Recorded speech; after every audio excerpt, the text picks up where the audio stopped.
I think disillusionment, if that's a word. Yeah. I just felt very disillusioned with this. To your point, you can't see it, touch it, feel it. It was in the realm of all these like insane multiples, and you're sitting in boardrooms where they're pegging you to numbers. Where you're like, this is all fake. Like none of this feels real, and just didn't really feel kind of in line with my core values in many ways. And putting a lot of hours into something that didn't feel aligned with that is at a certain point,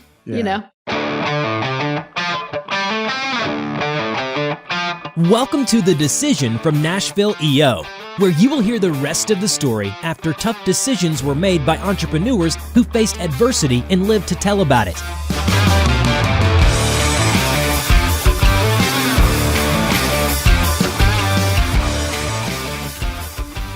Welcome to The Decision, the podcast by and for EO Nashville, where we talk to EO Nashville members about all the fun they have, starting, building, growing, scaling, and selling businesses.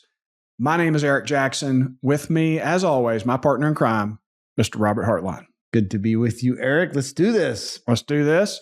With me and Robert today for this podcast episode, Iris Levine with the Porch Company. Thank you for being with us today. Thanks for having me. So, how long have you been in EO, and how did you find out about this wonderful organization? So I think we're at like a year and a half. So Okay. Not long, year and a half, 2 years. We were talking earlier, I bought the business that I currently own, and Nancy was my closing lawyer, attorney, and before I even signed on the dotted line, she basically said, "Hey, there's this thing called EO, and like you more or less don't have an option. I think you need to get involved." So that was how I got involved, and here we are. We were talking about influencers earlier, and I think Nancy has probably brought more people to EO than anybody else she's been brought up on this. That several sounds about times. right. Yeah. She has definitely brought a lot of people in the room, especially when you're starting a new business. It's good that you joined when you did, because a lot of people go through several years before they really, seek help. Yeah, for sure. So what did you do before you bought the Porch Company? I was not in construction. I was primarily kind of in back-end finance operations. Kind of the last stint of career being in business ownership was in high growth tech startups. So yeah, a little bit of a shift. So what appealed to you about going from something you can't touch to like building physical things? I think disillusionment, if that's a word. Yeah. I just felt very disillusioned with this. To your point, you can't see it, touch it, feel it. It was in the realm of all these like insane multiples, and you're sitting in boardrooms where they're pegging you to numbers. Where you're like, this is all fake. Like none of this feels real, and just didn't really feel kind of in line with my core values in many ways. And putting a lot of hours into something that didn't feel aligned with that is at a certain point, Maybe we should talk about the AI bubble after this. Yeah. I guess when you acquired the business, you saw a lot of systems that you had before in tech that you didn't see in the new business. Would that be a statement? Correct. Yeah. And the owners of the business, they're, retirement age. They had their first grandbabies were both on the way. And they kind of knew that they were bringing it to a point where they both didn't have the desire or the energy or capacity to like figure out how to make things more efficient. Just as like one context, I joked that like the next business I was going to buy would be a paper mill because the amount of how much they would print out. So like rather than like having tools or systems to like have the data or the information all in one place, it was like print it out and put on your desk. No checks. Like only way we would get paid was via check. That was the only option. Wow. The only option, full stop. And that was like a big pivot to say like, hey, here's a novel concept. Like, can people pay us without mailing in a check or physically coming to the office to bring in a check? Because quite frankly, I don't want to go to the bank every week. Like if nothing else. So it kind of ran the gamut. I mean, they were wildly sophisticated and brilliant. So that's not to undermine in any way, shape, or form. Like they were running an amazing business. But there was definitely, kind of hit a point where they knew where they weren't going to have the energy, capacity, or desire to make some of those systems or processes in place that weren't relevant in 1992 or 3, but now are. How did you come to the decision that you wanted to be in business for yourself? A lot of soul searching. I really, in working in the tech world, I saw like woman after woman, quite honestly, super successful, brilliant, that they just couldn't sustain a career and if they wanted to have a family. And I was not at that life stage, but my husband, I knew at some point probably would want to. And I know myself, like I want to be challenged. I want to learn. I want to grow.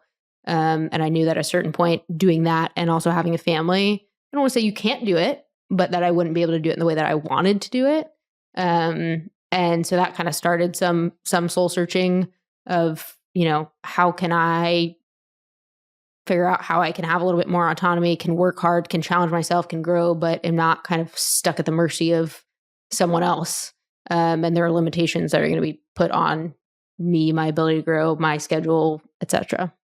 Yeah. What was that final moment for you where you're like, okay, let's find a business? I guess it was the decision, do I start a business? Do I buy a business? Because there's really there's different fork in the road that you thought about all of the above.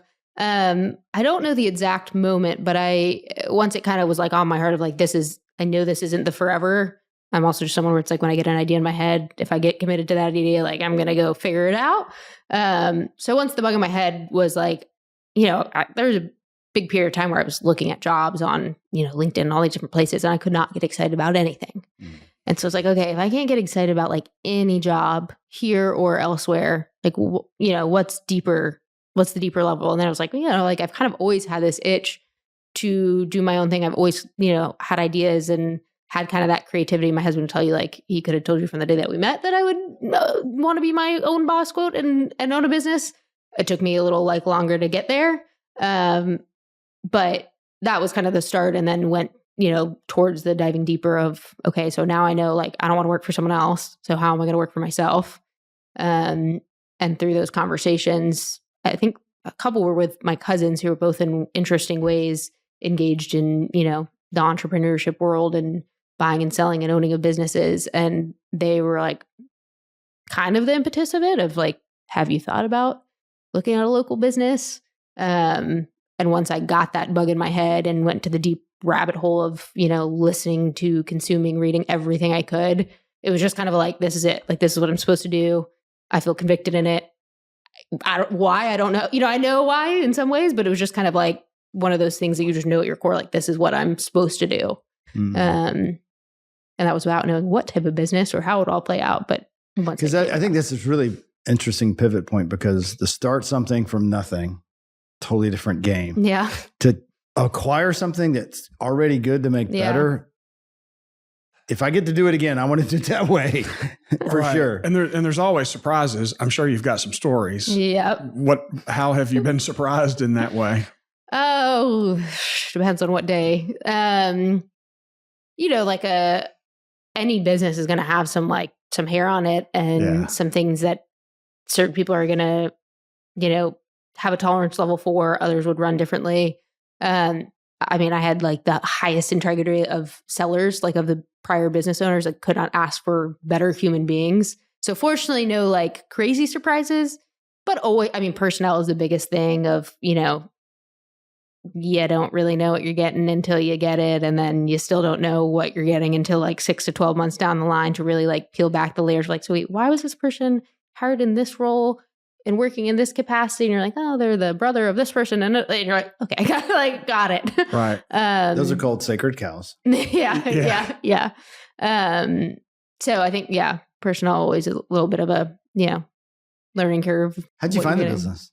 I connected with basically like all business brokers that I could find in Nashville, mostly of just like, I want to do this at some point. I want to learn from you all. Can we connect? I'm a local Nashvilleian, born and raised here.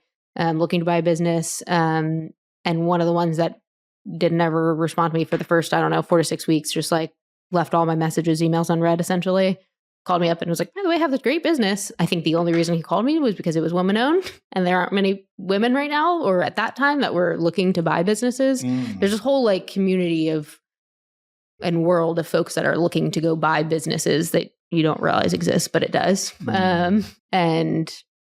So that was the start of it. I'm curious if the assumptions, because a lot of times you look at a business, you look at the pro forma, you look at all the data, and you like make some assumptions. Were those true? Yes and no. I think yes for the first year they were true, but also it's a project-based business. So everything that I knew to be true was true, and also it's a beast that you got to keep feeding. So there's not this recurring revenue that you can project out.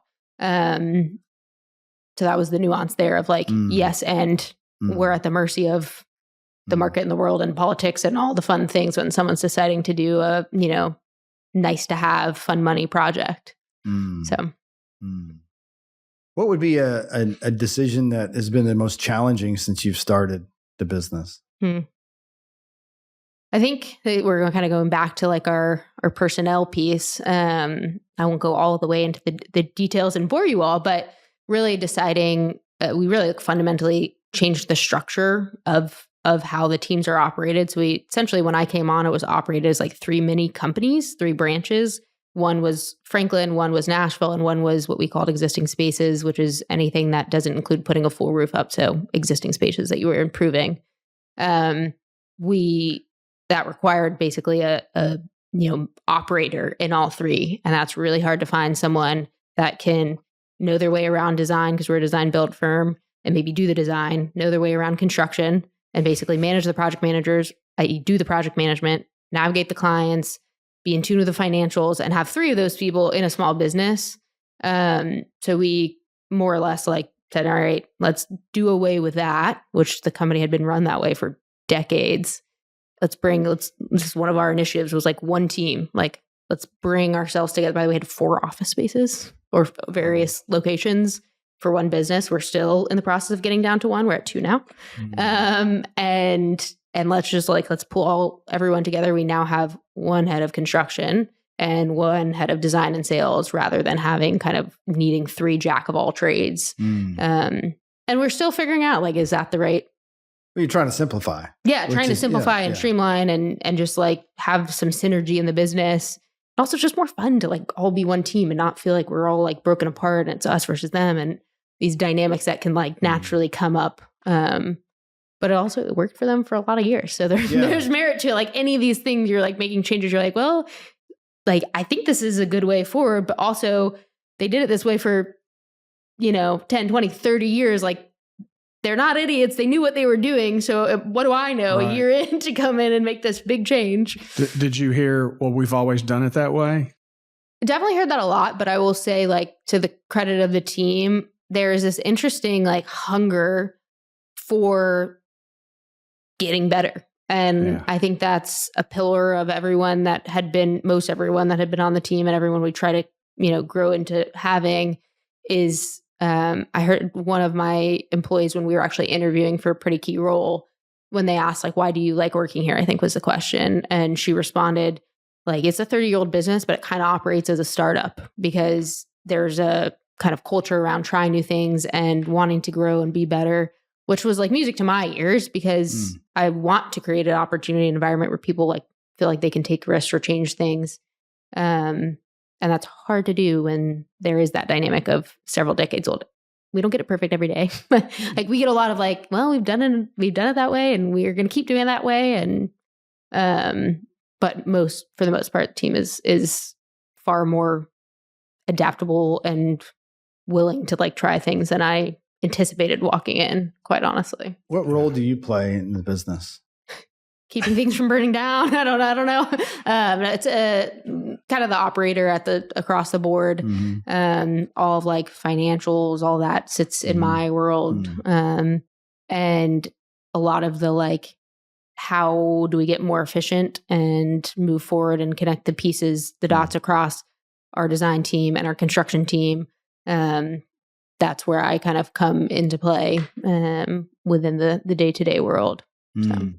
How has Forum influenced your leadership and your approach to the business? Yeah. So, and I'll caveat by saying this, that our Forum has disbanded. Oh, but with no hard feelings. Okay. It happens. I have to cut that out. No, you don't have to cut that out. These are actually important. Okay, great. Because we actually get excited when this happens, because I'm always interested when a Forum disbands. Yeah. it's not a negative. Yeah. Because I would agree. I don't feel like it's a negative, but, but it sounds they're like not meant to last forever. No, they really aren't. And I've seen mine feels like it's going to. But, you never know. I remember my forum after about a year and a half, somebody in the forum that had a much bigger company. Yep. And I was excited he was in my forum because I didn't want to be the biggest in my forum. And he was leaving. I was like, holy cow. And so we all got talking and we're like, well, we got two options. We can stay together. And a year from now, we will have grown X percentage. Yep. If we break up, we're gonna grow X percentage. Which one is higher? We all agreed that if we were to break up, we would all find ourselves in another forum, another experience, another thing, and we all agreed that we would grow apart, which was perfect. And it was like what was it for you? Like without getting too far in it. Yeah, I mean, a lot of it was life. We started with 8. 2 people kind of left pretty quickly. Then a third decided that they were leaving for various reasons. And then we were left with 5, and I'm trying to calculate 3 out of the 5 of us were expecting or had welcomed kids. So 2 of the guys in our forum, they had just had new babies. I knew I was expecting a new baby. And so that was a big piece of it. It's just like, are we getting, and obviously there's a deeper layer of like, are we getting the value for the time that we're putting in? And the answer that we all kind of felt was like, no, like we all love each other. We still, literally texting this morning, but didn't feel like in the forum structure. I think there's a lot of factors in terms of like business makeup, size. Like for myself, I had a kind of similar dynamic of I'm new to the construction world. So like my highest ROI of my time is, especially in EO and otherwise, is honestly like spending time with other people that are in the construction industry, which, Gary, I got paired up with him. I'm not going to try to say it's not Wisniewski. Thank you. Like he got paired up with my mentor as a mentor. Like he's been immensely helpful. I connected with Tony Hirsch from Artisan Build, again, immensely helpful. Yeah. And so for me personally, it was right now in my stage and just also like realistically, like far more limited time than I had 4 months ago before having a baby. If I'm spending 4 hours in forum or 4 hours with someone like a Gary or an Tony, for me personally, that's higher value. And I think the last piece was like, you kind of mentioned size of business. Like I was the largest size business after one of our individuals left by a long shot, and also the only one that had acquired a business. And they're just like, I found different nuances that I would have really valued having those inputs in the forum space. That just didn't have those within the bounds of our forum. So here's a big question. Yeah. If you could craft the perfect forum experience for you, like you had a magic wand and the fairies at EO could magically place you in the perfect place, what would that look like? It would be the smallest or the second to smallest business. There would be other folks that were in adjacent industries, or I would love to be in just a construction forum, which I know there's reasons why we don't do that. But having folks that were either in my industry or adjacent industries, and having at least a couple folks that had experience buying and transitioning into ownership of businesses. And that's my answer right now. And my answer in 6 months will probably change. And I didn't necessarily know those things going into forum. Like I hadn't had time.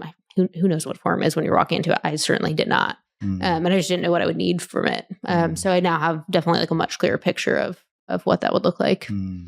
I know that there is I guess it's people from all over the country that have formed a forum in the furniture business. All right. So Jimmy Green, one of my forum mates, I believe is in I'm guessing that I can say this, Jimmy, because I'm going to. So that could be an option for you. I'm not trying to solve your problems here. No, you can please solve my problems. It's interesting because there are other groups similar to EO that are specific to construction, which I've certainly like entertained the thought, but there are also plenty of construction groups within EO Nashville and beyond. Well, and you probably felt this when you joined EO. It's like drinking from a fire hose. I mean, there's just so many different things that you can do. Yeah. So, this is for anybody listening. Yeah.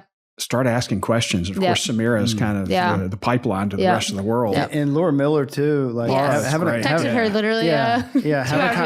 Just get on a call with her and see what your wishes are. Yeah. Even going through my EO directory and just looking at people's faces and putting their name and then having calls and just saying, hey, I'm on the market, Yeah, I'll be on the market in a few months where I come out of the fog of, but this is week 1 of daycare. So this is the first week that we've not had a human to give along. So you're like, all right, I'm going to acquire business and then I'm going to have a baby. That sounds like a good idea. Yeah.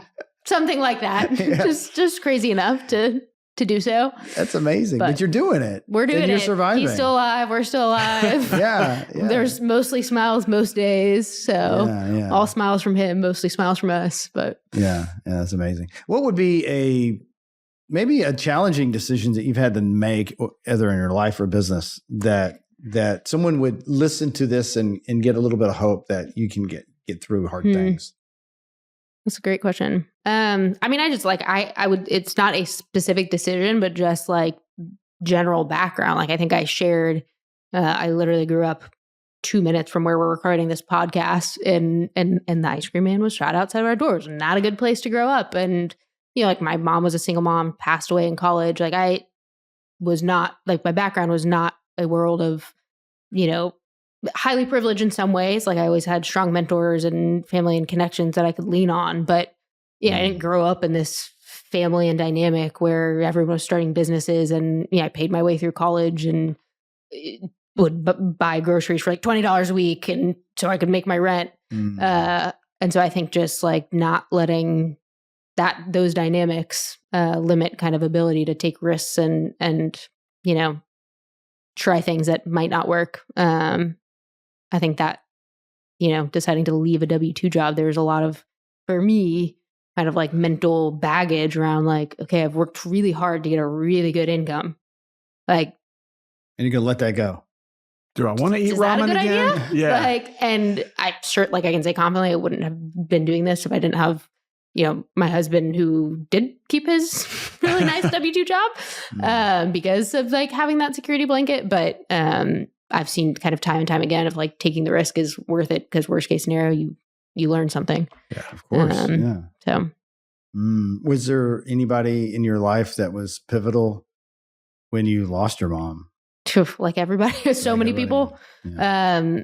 It's funny, you had asked, I think, to kind of get Eric to think just differently, who is high school. What did you ask? Who was your high school science teacher that you remember? Yeah. One of mine was I had him for biology and then AP environmental studies and some other class. Like he was at my wedding. Wow. My high school track coach walked me down the aisle. And she's, her 10-year-old daughter now has watched our son with us in the room. She charges $5 an hour if anyone's looking for a babysitter. Nice. A mother's helper is maybe what I would call it. But I was very fortunate to have a lot of folks that, for whatever reason, kind of took an interest in me and believed in me, and have become family that, I don't know how many people's like high school teachers end up becoming truly their family. And, all of my friends I've had since I was 10, like their parents are my second set of parents. So, we welcomed a baby, and it was like, so which grandparent set do we go to for, like we had like 10 rotations of like adoptive grandparents to make sure they, got to meet the baby, and not necessarily traditional, but we have a massive community kind of as a result of just deep connections that I made when I was a kid. So yeah, congratulations. I mean, that's a beautiful thing. Thank you. I know, I feel very fortunate. And I think I was listening to, there are definitely studies. It's like one of the single most telling factors of resilience is actually like having adults in your life that are not necessarily your immediate family, something along those lines. And, I look back, I'm like, yep, like sign me up for the case study, because that, is for sure, a massive, massive piece of it. If you were talking to someone else that was about to buy a business, what go get a mental health check first. Yeah. What do they need to know that they don't know right now? You don't know anything. Like just know that you're not going to know anything. I know if you think you know something today, probably in 6 months, there's going to be a time where you feel like you know nothing.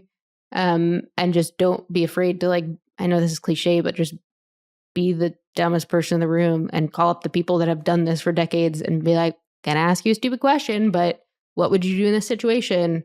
I think everything from like figuring out how to buy a business, because you had to figure out how to do that. So there are classes in it. I didn't take a class in it. To now, like, dealing with my first, escalated customer in a construction world where you're like, oh, they're going to sue me for all I'm worth, which is like over a cracked driveway. No, they're not. But like feels like it because it's the first time that you've dealt with a, customer that's less than like thrilled.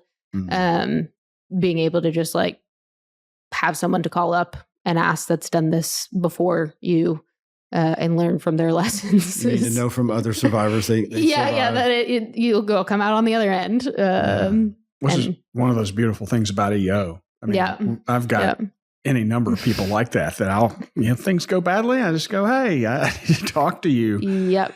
It's such a great community. And so you now have that ability to talk to anybody that you want to. You don't have your forum yet. Yep. Do you want to, you probably want that experience at some point, right? I think it's kind of a like on pause until I figure out my life with a child. Right. And your like work hours go down. And then by the way, you try and sustain that child and you're spending 2 hours of your workday like pumping so that they can have food. Anyway, all the fun things that you guys haven't had to deal with yourself, but it's the reality and of run a company. And run a company. Yeah. I've heard all about that. Yeah. My daughter just had a child about 3 months ago. So congrats. So probably very close birthdays then. Yeah. Anyways, it's I think that's like a hopefully in the next few months. I think Laura, I texted her, was like, let's check back in 3 months and see where we're at. But I do think it's valuable, and I also think it's been a good lesson in like it's great if the forum piece works out, and also if I'm in a season of life, and I think this is very similar to other folks in my forum of like family needs me more than I have capacity to dedicate to a forum, and like the thought of like traveling right now, like I cannot imagine that. But there's still all these other avenues to get the pieces or some of the pieces out of forum that are helpful in the meantime. So where would you like to take the company? Great question. It depends on the day of the week, the month. I think that one of the biggest things that we're focused on is how do we return to the community and grow that piece of things. So we're targeting returning 3.6 million by 2036. I was fortunate to buy a company that already does a lot of returning to our people in a community in terms of like profit sharing to an exorbitant amount. So that's something we're working on, and then building the arm that will, continue to return back into the community from a like functional, what do we do standpoint. We are working on expanding from, when I bought the business, if you called in and wanted to do anything that wasn't a porch, like if you did not check the box of like porch, we would say no to it. So, but there's a lot of other, facets of outdoor design and build. So that's what we're kind of working into as we go. But we also talk a lot about like, how can we be better before we're bigger? And I think we're still in the, like, we got a lot of things to be better at before we're like going guns blazing to be bigger. Sounds like the typical entrepreneur. Yeah. Awesome. Well, thank you, Iris, for joining us today. And if you are an entrepreneur here in Nashville, Tennessee, and you're looking for community, you can visit eonashville.com and learn how over 350 entrepreneurs gather every single month in what we call Forum, an experience to help make powerful decisions in your life and business. Please visit eonashville.com. Thanks for watching, and I'll see you next week. Thanks for listening to the Decision Podcast by Nashville EO. We'll see you again next time, and be sure to click subscribe to get future episodes.